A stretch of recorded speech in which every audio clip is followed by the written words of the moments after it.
हरिश्चंद्र घाट, जहां मौत भी सोती है। गंगा किनारे बसा हरिश्चंद्र घाट, यहाँ जीवन थमता है, मौत मुस्कुराती है। दिन में चिताओं का धुआं, रात में सन्नाटा। मैं आरव शर्मा, युवा फिल्म निर्देशक, अपनी टीम के साथ यहाँ आया हूँ। हमारा मकसद हरिश्चंद्र घाट पर एक डॉक्यूमेंट्री फिल्म बनाना है। आरव की टीम में थे अमित, कैमरामैन, और रिया, साउंड रिकॉर्डिस्ट। उत्साह और डर दोनों उनके चेहरे पर साफ दिख रहे थे। घाट की हवा में एक अजीब सी उदासी थी, जैसे सदियों का दुख यहाँ कैद हो। आरव ने कैमरा सेट किया। उसकी नजरें हर छोटी चीज को परख रही थीं।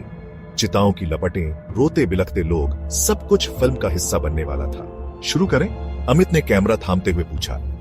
आरव ने सिर हिलाया। कैमरा ऑन हुआ। हरिश्चंद्र घाट की कहानी अब कैद होने लगी थी। रिया माहौल की आवाजें रिकॉर्ड कर रही थी। हवा की सनसनाहट, लकड़ियों के जलने की आवाज और बीच बीच में गंगा की लहरों का शोर। एक बूढ़ा पंडित आरव के पास आया। उसकी आंखों में चेतावनी साफ थी। बेटा, यहां से चले जाओ, यह जगह ठीक नहीं है। बाबा, हम तो बस फिल्म बना रहे हैं, डरने की क्या बात? पंडित ने सिर हिलाया। जो दिखता है वो हमेशा सच नहीं होता। पंडित की बात आरव के मन में चुभ गई, लेकिन उसने ध्यान नहीं दिया। उसके लिए यह सब मनोरंजन था, सच्चाई नहीं। शाम ढलने लगी। घाट पर सन्नाटा छा गया। आरव और उसकी टीम एक अजली चिता के पास पहुंची। हवा में फुसफुसाहट सुनाई दी। जाओ, यहाँ से चले जाओ। तुमने सुना? पागल हो गई हो क्या? यहाँ कोई नहीं है। लेकिन अंदर ही अंदर वो भी डर रहा था। परछाइयां, अतीत के निशान। अंधेरा गहराता गया। कैमरे की रोशनी में पेड़ों की परछाइयां नाचने लगी। अचानक कैमरे में एक अजीब सी आकृति दिखाई दी। रिया चीख पड़ी। आरव ने रिकॉर्डिंग चेक की।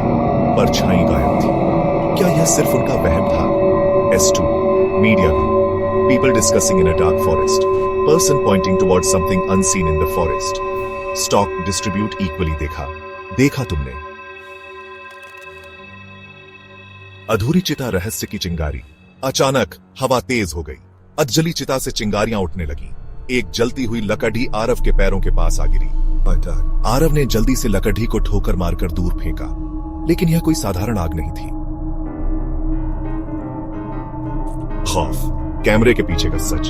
आरव को एहसास हुआ कि कुछ गड्ढा है। यह जगह वाकई शापित थी। उसने कैमरा बंद किया। उसे अपने फैसले पर अफसोस हो रहा था। हमें यहां से जाना चाहिए। आरव की आवाज कांप रही थी। रिया और अमित भी डर के मारे सहमे हुए थे। भागने का रास्ता, एक भयानक रात। तीनों तेजी से घाट से भागे। पीछे से अजीब आवाजें आ रही थीं, जैसे कोई उनका पीछा कर रहा हो।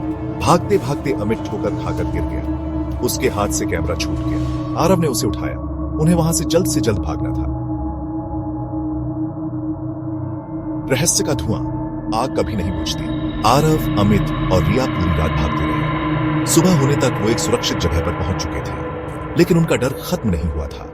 घाट की यादें, अजीब घटनाएं और वो अधूरी चिता, सब कुछ उनके जहन में ताजा था। आरव को समझ आ गया था कि कुछ कहानियां कैमरे में कैद नहीं की जा सकती। कैमरे में कैद फुटेज को देखते हुए आरव की रूह कांप गई। आखिरी फ्रेम में अधूरी चिता से उठता धुआं एक भयानक चेहरा बना रहा था। नीचे लिखा था, आग कभी नहीं बुझती,